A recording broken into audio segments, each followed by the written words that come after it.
மாணவர்கள் அனைவருக்கும் வணக்கம். காமராஜர் பயிற்சி மையம் திருச்சி. தமிழ்நாடு காவல்துறையில் கிரேட் 2 போலீஸ் கான்ஸ்டபிள் 2ஆம் நிலை காவலர் காலி பணியிடங்களுக்கான எழுத்துத் தேர்வு நவம்பர் 9ஆம் தேதி நடைபெற்றது.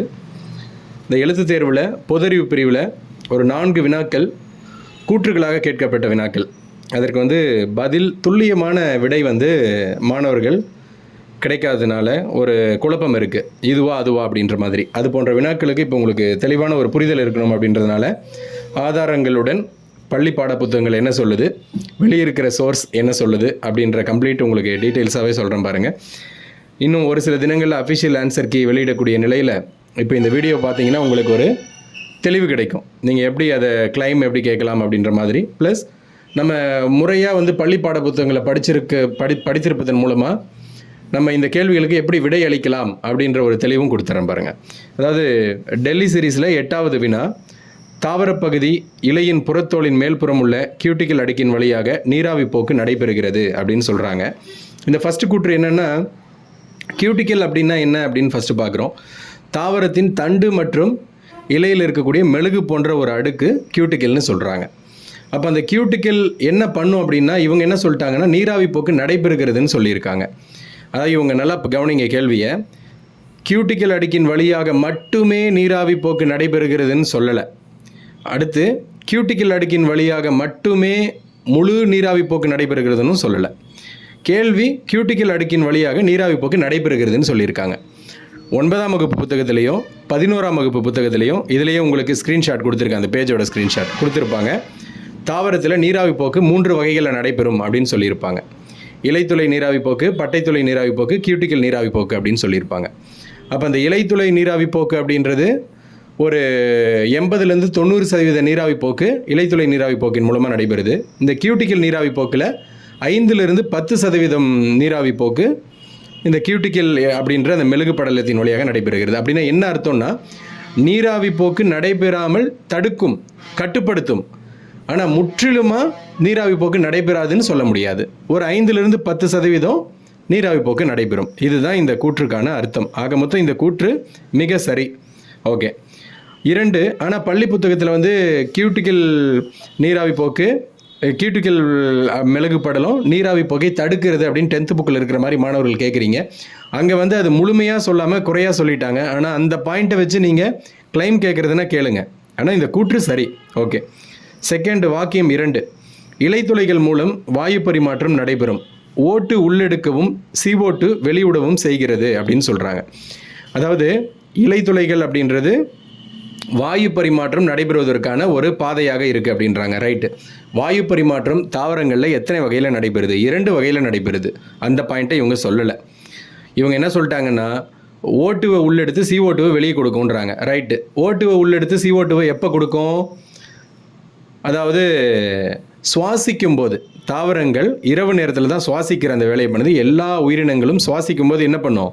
ஓட்டுவை உள்ளெடுக்கும், CO2 வெளியே கொடுக்கும். தாவரங்களும் விதிவிலக்கலை. தாவரங்களும் அதையே பண்ணுது. இந்த வாயு பரிமாற்றம் என்பது மிக அதிகமான பொருள் கொள்ளக்கூடியது. இந்த சுவாசித்தலுக்கு தான் பொருள் கொள்ள முடியும். இருந்தாலும் 9ஆம் வகுப்பு புத்தகத்தில் வாயு பரிமாற்றம்னு கொடுத்துட்டு என்ன கொடுத்துருப்பாங்க அப்படின்னா, CO2 உள்ளெடுத்து ஓட்டுவை வெளியே கொடுக்குது அப்படின்னு சொல்லியிருப்பாங்க. அதுவும் வாயு பரிமாற்றம் நம்ம கன்சிடர் பண்ணலாம். எப்போன்னா ஒளிச்சேர்க்கையின் போது. ஒளிச்சேர்க்கையின் போது தாவரங்கள் சூரிய ஒளியோட துணையோட பகல் நேரங்களில் கார்பன் டை ஆக்சைடை உள்ளெடுத்துட்டு ஓட்டுவை வெளியே கொடுக்குது அப்படின்ற மாதிரி நம்ம வேணால் எடுத்துக்கலாம். ஆனால் 11th புக்கில் போனீங்கன்னா தெளிவாக கொடுத்துருப்பாங்க. வாயு பரிமாற்றம் அப்படின்ற ஒரு ஹெட்டிங் கொடுத்து 14வது பாடம், தாவரவியல் 14வது பாடம் 11ல் தெளிவாக இருக்கும். அது 11ல் தான் மிக விரிவான பாடமாக இருக்கும். அங்கே கிளியர் கட்டாக கொடுத்துருப்பாங்க. இலைத்துளைகள் மூலம் வாயு பரிமாற்றம் நடைபெறும், ஓட்டு உள்ளெடுக்கும், CO2 வெளியிடவும் செய்கிறது அப்படின்வாங்க.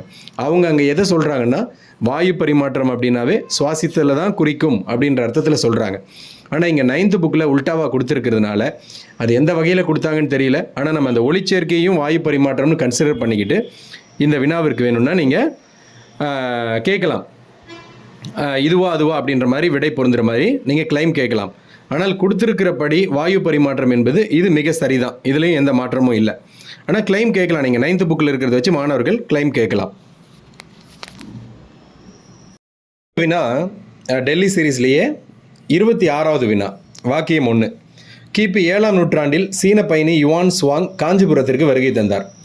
சீன பயணி யுவான் சுவாங் காஞ்சிபுரத்திற்கு ஒரு புத்த பயணி, நாலந்தா பல்கலைக்கழகத்திலையும் தங்கியிருந்தார்னு சொல்லக்கூடிய ஒரு பயணி, 600லேருந்து 700க்கு இடைப்பட்ட அந்த 100 ஆண்டு காலகட்டத்தில் காஞ்சிபுரத்திற்கு வருகை தந்தார்னு சொல்கிறாங்க. ஆமாம், சரி, காஞ்சிபுரத்திற்கு வருகை தந்தார். அப்போ யாருடைய காலம்? பல்லவர்களின் காலம் காஞ்சிபுரத்தில் இருக்குது. பல்லவர்களின் காலத்தில் காஞ்சிபுரத்தில் புத்த மதம் இருக்குது. First point. 6ஆம் வகுப்புலேருந்து நீங்கள் 10ஆம் வகுப்பு அல்லது 9ஆம் வகுப்பு அல்லது 11ஆம் வகுப்பு எந்த பாட புத்தகத்தை படித்தாலையும் இது இந்த டேட்டா இருக்கும் உங்களுக்கு, காஞ்சிபுரத்திற்கு வருகை தந்தார்னு. ரைட். வாக்கியம் 2. பல்லவர்களின் காலத்தில் புத்த சமயம் செழித்தோங்கியதுன்னு சொல்கிறாங்க இல்லைங்களா? இந்த கூற்று நம்ம பள்ளி புத்தகங்கள் படிப்பதன் அடிப்படையிலையும் எக்ஸ்டர்னல் வெளியே சோர்ஸ் பார்க்குறதன் அடிப்படையிலையும் ப்ளஸ் 11th புக்லேயும் உங்களுக்கு கொடுத்துருக்கேன். இந்த கூற்று தவறு. ஏன் தவறுன்னு நம்ம சொல்கிறோன்னா, செழித்தோங்கியது அப்படின்னா ரைசிங் ஆஃப் டைனஸ்டி அப்படின்னு சொல்லலாம். அவங்களுடைய அந்த புத்த மதத்துடைய புத்த மதம் தொடர்பான அனைத்துமே மேலோங்கி இருந்தது, செழித்து இருந்தது அப்படின்னு சொல்கிறாங்க.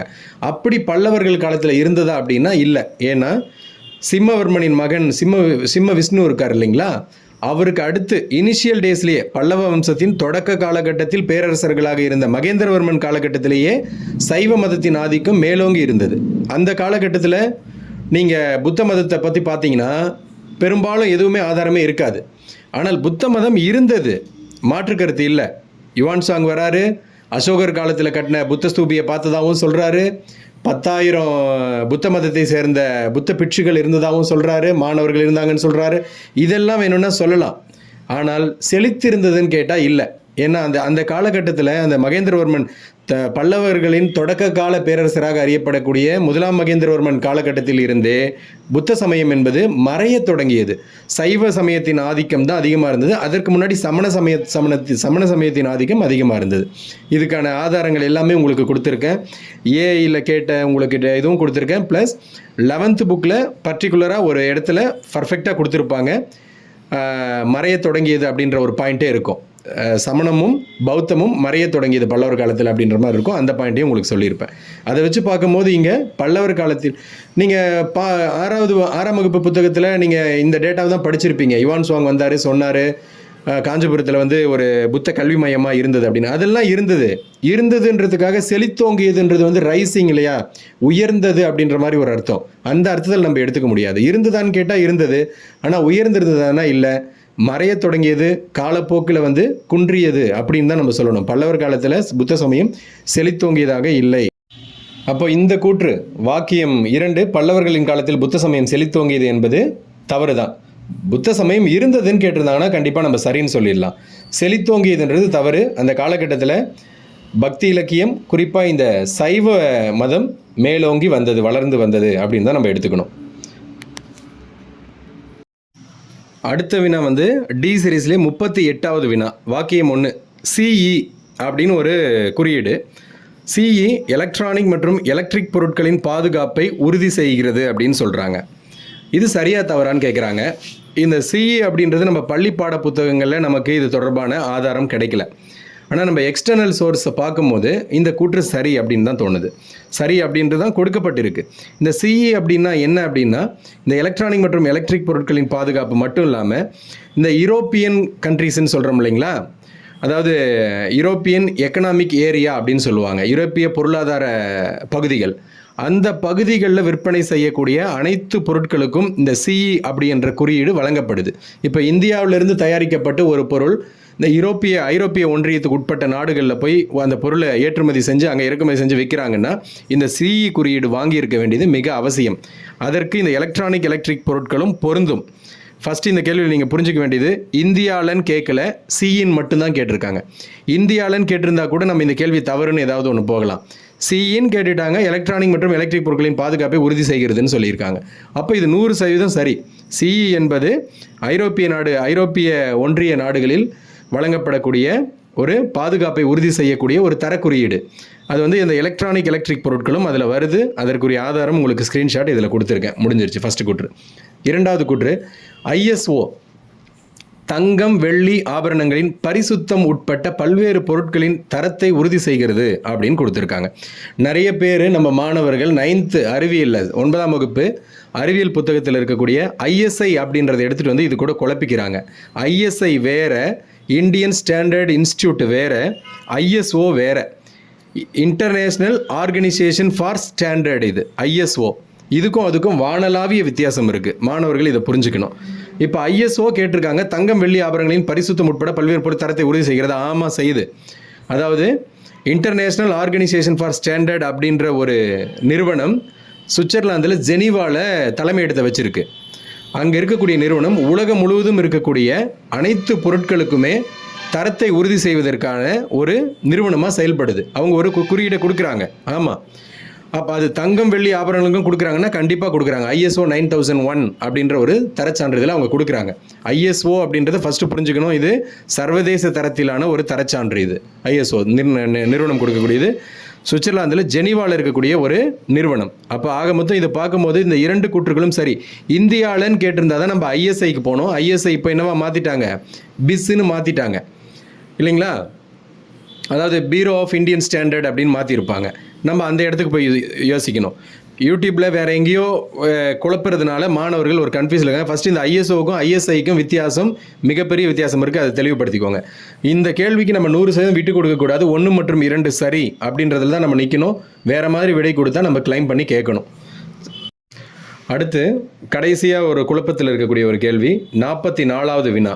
வாக்கியம் 1, இந்தியாவின் முதல் ராக்கெட் தளம் ஸ்ரீஹரிகோட்டா சதீஷ் தவானில் அமைக்கப்பட்டு உள்ளது அப்படின்னு சொல்லிட்டாங்க. இந்த கேள்வியில் தான் மிகப்பெரிய குழப்பம் மாணவர்களிடையே இருக்குது. இந்த கேள்விக்கு நம்ம உள்ளது உள்ளபடியே அப்படியே சொல்லணும்னா, இந்தியாவின் முதல் ராக்கெட் தளம் ஸ்ரீஹரிகோட்டா சதீஷ் தவானில் அமைக்கப்பட்டு உள்ளது என்பது முற்றிலும் தவறு, மாற்று கருத்தே கிடையாது. 1963 திருவனந்தபுரம், கேரள மாநிலம் திருவனந்தபுரம் தும்பால முதல் ராக்கெட் ஏவுதளம், இந்தியாவின் ராக்கெட் ஏவுதளம் அமைச்சிருக்காங்க. தற்போது வரை அந்த ராக்கெட் ஏவுதளம் செயல்பாட்டில் இருக்கிறது. என்ன பண்ணுறதில்ல அப்படின்னா, மிக அதிகமான ராக்கெட் ஏவுதல்கள் அதெல்லாம் அங்கே இப்போ நடைபெறதில்லை. அவ்வளோதானே வித்தியாசமே தவிர இப்போவும் அதை அவங்க ஆராய்ச்சி செய்து கொண்டு தான் இருக்கிறாங்க. அப்பப்போ சோதனை ராக்கெட் ஏவுதல்கள் அங்கே நடைபெற்று கொண்டு தான் இருக்கிறது. அப்போ ஃபஸ்ட்டுன்றது இது தப்பு. இதை எப்படி கேட்டிருக்கலாம் அப்படின்னா, இந்தியாவில் இஸ்ரோவின் முதல் ராக்கெட் ஏவுதளம்னு கேட்டிருந்தா ஸ்ரீஹரிகோட்டா சதீஷ் தவான் சரியாக வந்திருக்கும். ஏன்னா ISRO Indian space research organisation 1969 தொடங்கப்பட்டது. 1971 ஸ்ரீஹரிகோட்டா சதீஷ் தவான் ஆந்திர பிரதேசத்தில் ராக்கெட் ஏவுதளம் அமைக்கிறாங்க. இஸ்ரோன்னு கேட்டிருந்தா சரி, இந்தியான்னு கேட்டதுனால தும்பாவுக்கு தான் நம்ம 100% போகணும். ஃபஸ்ட்டு கூற்று தவறு. ஃபஸ்ட்டு கூற்று தவறு அப்படின்னு சொல்லிட்டாவே, இரண்டாவது கூற்று, இந்தியாவின் இரண்டாவது ராக்கெட் தளம் தமிழ்நாட்டில் தூத்துக்குடி மாவட்டம் குலசேகரப்பட்டினத்தில் அமைக்க அடிக்கல் நாட்டப்பட்டு உள்ளதுன்னு சொல்கிறாங்க. இப்போ இருக்கக்கூடிய கரண்ட் அஃபேர்ஸ் படி சொல்கிறாங்க, ரைட்டு. ஆனால் முதல் ராக்கெட் ஏவுதளம் தும்பாவாக இருக்கும்போது இரண்டாவது ராக்கெட் ஏவுதளம் எதுவாக இருக்கணும், ஸ்ரீஹரிகோட்டாவாக தான் இருக்கணும். இந்தியான்னு கேட்டதுனால. இஸ்ரோன்னு கேட்டிருந்தா முதல் ராக்கெட் ஏவுதளம் ஸ்ரீஹரிகோட்டா சதீஷ் தவான் சரி, இரண்டாவது ராக்கெட் ஏவுதளம் தமிழ்நாடு தூத்துக்குடி மாவட்டம் குலசேகரப்பட்டினம் சரி. இங்கே இந்தியான்னு கேட்டதுனால முதல் ராக்கெட் ஏவுதளம் தும்பா கேரளா, இரண்டாவது ராக்கெட் ஏவுதளம் ஸ்ரீஹரிகோட்டா சதீஷ் தவான் விண்வெளி தளம் ஆந்திர பிரதேசம். இதுக்கு தான் நம்ம போகணும். ஆக மொத்தம் இந்த இரண்டு கூற்றுகளுமே நம்ம தவறுன்ற மாதிரி தான் நம்ம வாதாடணும். அதிகப்படியாக பேப்பர்லையோ இப்போ சமீப காலங்களில் வெளியிடப்பட்ட செய்திகளில் என்ன சொல்லிட்டாங்கன்னா, இந்தியாவின் இரண்டாவது ராக்கெட் ஏவுதளம் அப்படின்ற மாதிரி சொல்லிட்டாங்க. ஏன்னா இஸ்ரோ சமீப காலமாக அதிகப்படியான ராக்கெட் ஏவுதல்கள் ஸ்ரீஹரிகோட்டாவில் பண்ணுறதுனால இரண்டாவது இங்கே குலசேகரப்பட்டினம் அப்படின்ற மாதிரி யோசிச்சுட்டாங்க. ஆனால் நம்ம கரெக்டாக ஆதாரத்தின்படி போனால் நமக்கு தேவை என்ன கேள்வி கேட்டிருக்காங்களோ அதற்குரிய விடை தானே நம்ம கேட்க முடியும். நம்ம கிளைம் சரியாக கேட்கலாம். இதுவும் நம்ம கிளைம் கேட்டு இரண்டுமே தவறு அப்படின்னு வாங்கணும். அப்படி இல்லைன்னா 2 மட்டும் சரி அப்படின்ற மாதிரி வாங்குறதுக்கு வாய்ப்பு கம்மி தான். அப்படி சொல்ல முடியாது. 2 மட்டும் சரின்னு நம்ம சொல்ல முடியாது. பாருங்கள் மாணவர்கள், பாருங்கள். ஆக மொத்தம் இந்த கேள்விகள் எல்லாம் நீங்களும் உங்ககிட்ட வேறு ஏதாவது சோர்ஸ் இருக்குனாலையும் பாருங்கள், சொல்லிவிட்டு கமெண்ட்டில் தெரியப்படுத்துங்க. இது விவாதத்துக்காகவோ இதுதான் சரின்னு வாதாடுறதுக்காகவோ கொடுக்கப்படக்கூடிய பதிவு இல்லை. மாணவர்களுக்கு ஒரு தெளிவு கிடைக்கணும். ஏன்னா கேள்வியை படிச்சுட்டு இந்த புக்கில் இந்த வினா இருக்குது, இந்த புக்கில் இந்த வினா இருக்குது, படிச்சுக்கோங்க அப்படின்னு ஆன்சர் கீயை போட்டு போகிறதுக்கு நம்ம பயிற்சி மையம் நடத்தலை, நம்ம பயிற்சி மையத்தில் படிக்கலை. இது ஏன் வந்துச்சு, எதனால் வந்துச்சு அப்படின்னு மாணவர்களுக்கு அந்த அடிப்படை தெளிவாக புரியணும். அதற்காக தான் உங்களுக்கு இந்த விளக்கங்கள்லாம் இவ்வளோ பெரிதாக கொடுத்துருக்கேன். மாணவர்கள் பாருங்கள், பார்த்து பயன்படுத்திக்கோங்க.